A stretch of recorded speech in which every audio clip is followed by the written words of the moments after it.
তোমার আচরণে আমি আঘাত পেয়েছি, কিন্তু চিৎকার করিনি, কোনো অভিযোগ করিনি, শুধু নিজেকে সরিয়ে নিয়েছি। তোমার জীবন থেকে নীরবে বিদায় নিয়েছি। তুমি হয়তো ভেবেছো জয়ী হয়েছ, কিন্তু সময়ের সাথে সাথে এই নীরবতা তোমার বিবেকের দরজায় কড়া নাড়বে।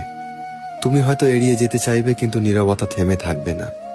কারণ সত্যিকারের প্রতিবাদ কখনো গর্জন করে না, এটা নিঃশব্দে বয়ে চলে ততক্ষণ যতক্ষণ না হৃদয়ের অনুশোচনা জন্ম নেয়। তোমার আচরণে আমি আঘাত পেয়েছি, কিন্তু চিৎকার করিনি, কোনো অভিযোগ করিনি, শুধু নিজেকে সরিয়ে নিয়েছি। তোমার জীবন থেকে নীরবে বিদায় নিয়েছি। তুমি হয়তো ভেবেছো জয়ী হয়েছ, কিন্তু সময়ের সাথে সাথে এই নীরবতা তোমার বিবেকের দরজায় কড়া নাড়বে। তুমি হয়তো এড়িয়ে যেতে চাইবে, কিন্তু নীরবতা থেমে থাকবে না। কারণ সত্যিকারের প্রতিবাদ কখনো গর্জন করে না, এটা নিঃশব্দে বয়ে চলে ততক্ষণ যতক্ষণ না হৃদয়ের অনুশোচনা জন্ম নেয়।